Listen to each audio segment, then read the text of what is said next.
전주환 1991년생, 국적 대한민국, 범죄계획적 보복살인, 피해자 1명, 판결사형. 마지막 순간까지 그는 전혀 뉘우치거나 후회하는 기색을 보이지 않았다. 전주환의 차갑고 무감각한 얼굴은 한국 사회 전체의 끔찍한 트라우마로 남았다. 그는 호화로운 마지막 식사를 요구하지도 않았고 기억할 만한 유언도 남기지 않았다. 그의 무서운 침묵은 법체계 피해자, 가족 그리고 무고한 생명을 지키지 못한 사회 전체에 대한 마지막 도전이었다.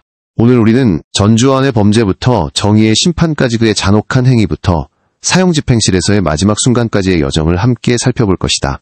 이 콘텐츠는 폭력적이고 실제 범죄 요소를 포함하고 있으니 시청에 유의하시기 바랍니다. 2022년 9월 14일 운명의 밤대한민국에서 가장 붐비고 안전한 공공장소 중 하나인 서울 신당역에서 끔찍한 범죄가 발생하여 나라 전체를 충격에 빠뜨렸다. 분주한 인파 속비극이 일어날 리 없다고 여겨졌던 공간에서 한 젊은 여성 직원이 근무지에서 잔인하게 살해당했다. 20대 초반의 피해자는 근무 중 여성 화장실에서 갑작스럽고 잔혹한 공격을 받았다. 그녀는 날카로운 흉기에 의한 여러 심각한 상처를 입은 채 위독한 상태로 발견되었다.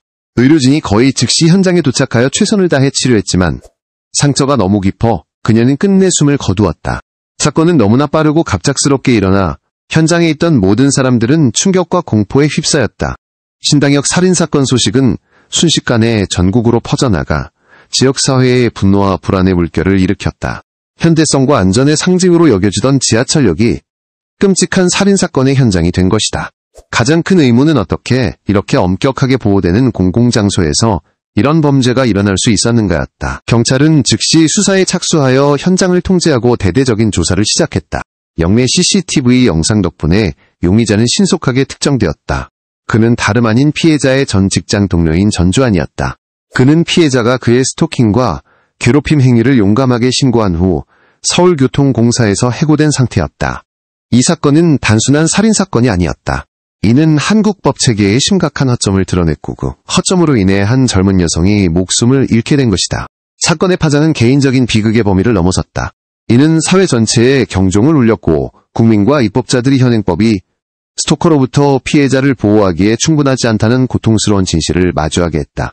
이 사건은 오랫동안 잠재되어 있었지만 제대로 다루어지지 않았던 스토킹 문제에 대한 전국적인 격렬한 논쟁을 불러일으켰다. 대중은 법의 근본적인 변화, 스토킹 범죄에 대한 더 엄격한 처벌 그리고 더 효과적인 피해자 보호 조치를 요구했다.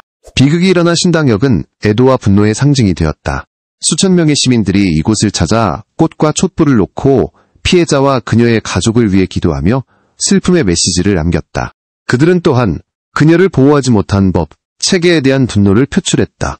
신당역 살인사건은 한국 사회에 지울 수 없는 상처를 남겼고 전주환과 같은 범죄자로부터 무고한 사람들을 보호하기 위해 변화가 필요하다는 고통스러운 교훈을 주었다. 전주환의 범죄 행각은 분노에 의한 우발적인 행동이 아니라 치밀하고 냉정하며 잔인하게 계획된 보복 계획이었다. 피해자의 스토킹 및 괴롭힘 행위 신고로 서울교통공사에서 해고된 후 전주환은 뉘우치기는커녕 깊은 증오심을 키웠다. 그는 피해자가 자신의 인생과 경력을 망쳤다고 생각했다. 그때부터 복수심이 그의 마음속에서 싹 트고 자란 아그를 인간의 탈을 쓴 악마로 만들었다. 2022년 9월 14일 전주환은 자신의 복수 계획을 실행에 옮기기로 결심했다. 그는 치명적인 무기인 칼을 준비하고 피해자가 일하는 신당역으로 향했다. 그는 그녀의 근무 일정을 꼼꼼히 확인하여 그 시간에 그녀가 여기에 있을 것이라는 것을 정확히 알고 있었다. 그는 마치 사냥감처럼 끈기 있게 기다리다가 피해자가 여성 화장실에 들어가는 순간을 노렸다. 그는 화장실에 침입하여 갑작스럽고 잔인하게 피해자를 공격했다. 젊은 여성은 저항하거나 도움을 요청할 기회조차 없었다. 그는 그녀를 여러 차례 찔렀고 그 무자비한 칼날은 무고한 생명을 앗아갔다. 범행 후 전주환은 자신의 범죄를 은폐하려 했다. 그는 현장의 흔적을 지우려 했지만 공황 상태와 시간 압박으로 인해 치명적인 실수를 저질렀다. 그는 범죄 현장에 지문과 같은 부인할 수 없는 증거를 남겼다. 더욱이 범행 전후의 그의 모든 동선은 영내에 빽빽하게 설치된 CCTV에 고스란히 기록되었다. 이러한 실수들로 인해 그는 신속하게 발각되고 체포되었다. 사건 발생 불과 몇 시간 만에 경찰은 전주환을 제1용의자로 특정하기에 충분한 증거를 확보했다. 즉시 체포작전이 시작되었다. 전주환은 도주 중에 체포되었다. 당시 그의 얼굴에는 후회나 두려움의 기색이 전혀 없었다. 그는 마치 평범한 일을 마친 것처럼 냉정하고 무표정했다. 전주환의 범죄 행각은 증오심의 위험성과 인간의 잔인함을 보여주는 증거이다. 그는 개인적인 원한을 용서할 수 없는 범죄로 바꾸어 한 생명을 앗아가고 피해자 가족에게 지울 수 없는 고통을 안겨주었다. 이 사건은 또한 스토킹과 괴롭힘 행위를 조기에 식별하고 처리하여 그것이 돌이킬 수 없는 비극으로 확대되기 전에 막아야 할 필요성에 대한 경고이기도 하다. 전주환이 저지른 끔찍한 범죄의 근원을 이해하려 면무시되었던 경고신호로 가득 찬 그의 과거를 되돌아봐야 한다. 1991년생인 전주환은 겉보기에는 평범한 이력을 가지고 있었다. 그는 대학을 졸업하고 대한민국 최대 공기업 중 하나인 서울교통공사에서 안정적인 직장을 다녔다. 하지만 그 평범해 보이는 외모 뒤에는 심각한 정신적 문제와 놀라운 범죄 경력이 숨어 있었다. 전주환과 피해자의 관계는 서울교통공사에서 동료로 일하면서 시작되었다. 처음에는 평범한 동료 관계처럼 보였다. 하지만 전주환은 곧 피해자에 대한 병적인 집착을 드러내기 시작했다. 그는 그녀를 스토킹하기 시작했고 3년 동안 수백 통의 위협적인 메시지와 전화를 보내며 그녀를 정신적으로 괴롭혔다. 그는 그녀의 삶을 지옥으로 만들었고 그녀는 항상 두려움과 불안 속에서 살아야 했다. 피해자는 침묵하지 않았다. 그녀는 용감하게 전주환의 행위를 상사와 당국에 신고했다. 하지만 법체계는 그녀를 효과적으로 보호하지 못했다. 여러 차례 신고에도 불구하고 전주환은 가벼운 행정처분만 받았을 뿐 억제력이 충분하지 않았다. 그는 여전히 사회에서 자유롭게 돌아다니며 피해자를 계속 스토킹하고 위협했고 이전보다 더욱 대담해졌다. 피해자의 계속된 신고로 전주환이 서울교통공사에서 해고되면서 상황은 극에 달했다. 이것이 바로 그의 잔인한 보복 행위를 촉발한 직접적인 원인이었다. 직장을 잃고 체면을 곡인 전주환은 모든 책임을 피해자에게 돌렸다. 그는 그녀가 자신의 인생을 망쳤다고 생각했고 복수해야 한다고 결심했다. 전주환의 범죄 경력은 점점 더 폭력적이고 위협적인 행위로 확대되는 양상을 보였다. 괴롭힘 메시지에서 시작하여 스토킹 직접적인 위협 그리고 마침내 계획적인 살인으로 이어졌다. 주목할 점은 이 모든 과정에서 법체계가 무력했다는 것이다. 모든 살인사건에서 우리는 가해자의 잔인함뿐만 아니라 남겨진 사람들의 지울 수 없는 고통과 마주하게 된다. 전주환의 피해자는 20대 초반의 젊은 여성으로 밝은 미래가 그녀를 기다리고 있었다. 그녀는 효녀였고 좋은 친구였으 여성실한 동료였다. 그녀의 삶은 억울하게 빼앗겼고 가족과 친구들의 마음에 무엇으로도 채울 수 없는 공허함을 남겼다. 비극이 일어나기 전 그녀는 다른 젊은이들처럼 평범한 삶을 살았다. 그녀는 꿈과 포부 그리고 미래에 대한 계획을 가지고 있었다. 그녀는 여행을 하고 새로운 것을 배우고 행복한 가정을 꾸리고 싶어 했다. 하지만 그 모든 꿈은 잔인하고 비인간적인 행동으로 인해 산산조각났다. 가족에게 그녀의 죽음은 너무나 큰 충격이었고 말로 표현할 수 없는 고통이었다. 그들은 사랑하는 딸 언니 동생을 잃었다. 매일 그들은 딸이 더 이상 이 세상에 없다는 사실과 마주해야 했다. 그 고통은 딸이 오랫동안 전주환의 스토킹과 괴롭힘에 시달렸고 법체계가 그녀를 보호하지 못했다는 사실을 알게 되면서 더욱 깊어졌다. 그 아이는 착하고 순한 아이였어요. 피해자의 유족은 눈물로 말했다. 항상 착하게 살려고 노력했고 누구와도 다투지 않았어요. 왜 그런 비극적인 결말을 맞아야 했는지. 이 사건은 피해자를 기리고 기억하는 것의 중요성을 고통스럽게 상기시켜 주었다. 모든 통계와 뉴스 헤드라인 뒤에는 빼앗긴 삶과 무너진 가정이 있다. 우리는 이 사건의 피해자와 같은 희생자들이 잊히는 것을 용납해서는 안 된다. 우리는 목소리를 내고 행동하여 다시는 누구도 비슷한 비극을 겪지 않도록 해야 한다. 피해자와 그녀 가족의 이야기는 변화를 위한 강력한 외침이다. 이는 모든 살인사건 뒤에는 범죄와 처벌뿐만 아니라 우리가 결코 잊어서는 안 될 고통상실 그리고 교훈이 있다는 것을 보여준다. 신당역에서 끔찍한 살인사건이 발생한 직후 대대적인 수사가 시작되었다. 여론의 압박과 상부의 단호한 지시 아래 서울경찰은 범인을 찾아내어 법의 심판대에 세우기 위해 총력을 기울였다. 첫 번째이자 가장 중요한 단서는 역내에 빽빽하게 설치된 CCTV 시스템에서 나왔다. 녹화된 영상에는 검은 옷을 입고 모자와 마스크를 쓴 남성이 범행 발생 전 여성 화장실 주변을 오랫동안 배회하는 모습이 담겨 있었다. 범행 후 이 남성은 신속하게 현장을 떠났다. 이 영상을 바탕으로 경찰은 용의자의 범위를 좁혀나갔다. 결정적인 증거는 CCTV 영상과 서울교통공사 직원 기록을 비교하면서 나왔다. 피해자가 공사 직원이어서 경찰은 영상 속 남성의 신원을 신속하게 확인할 수 있었다. 그는 바로 피해자의 전 동료인 전주환이었고 그녀가 그의 스토킹과 괴롭힘 행위를 신고한 후 해고된 인물이었다. 수사는 신속하고 전문적으로 진행되었다.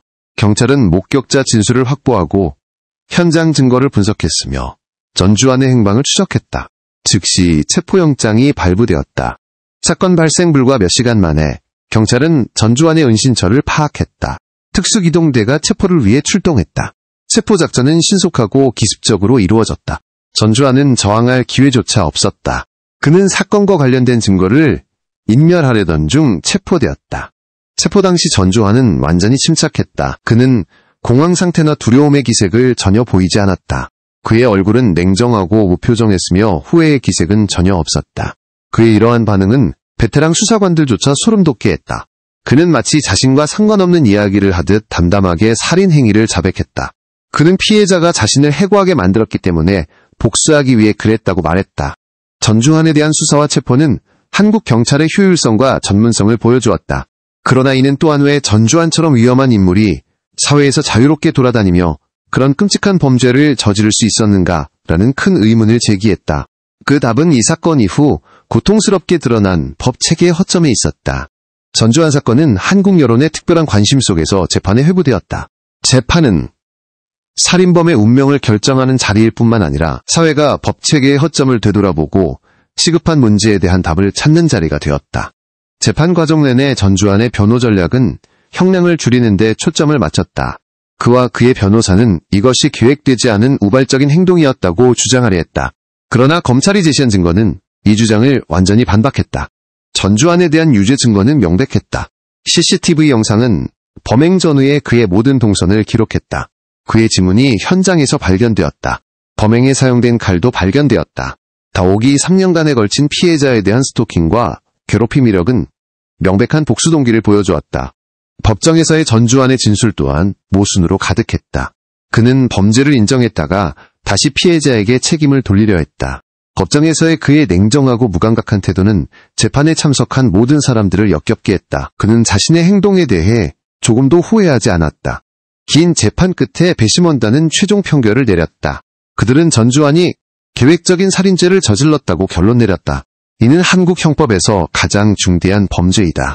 2023년 2월 한국 법원은 전주환에게 사형을 선고했다.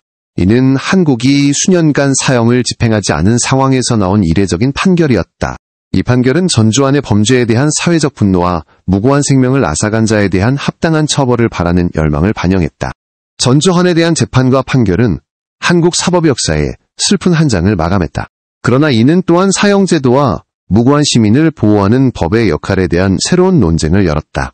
사형 선고를 받은 후 전주환은 사형수 전용 감방에서 인생의 마지막 나날을 보내기 시작했다. 그의 삶은 이제 그가 누렸던 자유로운 삶과는 완전히 달랐다. 매일 그는 고독 끼다림 그리고 다가오는 죽음에 대한 공포와 마주해야 했다. 전주환의 감옥에서의 일상은 단조롭고 지루했다.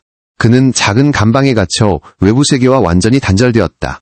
다른 수감자들과 접촉할 수 없었고 매일 짧은 시간 동안만 운동을 위해 밖으로 나갈 수 있었다. 나머지 시간은 차가운 내벽과 자신의 생각과 마주해야 했다. 사형 선고에도 불구하고 전주환은 삶의 희망을 포기하지 않았다. 그는 판결을 뒤집기 위해 계속해서 항소했다. 그러나 그의 모든 노력은 실패했다. 항소심 법원은 그의 범죄가 용서받을 수 없다며 사형을 유지했다. 감옥에서의 전주환의 태도 또한 많은 사람들의 관심사였다. 교도관들의 말에 따르면 그는 체포되고 재판받을 때와 마찬가지로 냉정하고 무감각한 태도를 유지했다. 그는 거의 말을 하지 않았고 자신이 한 일에 대해 결코 후회하는 모습을 보이지 않았다.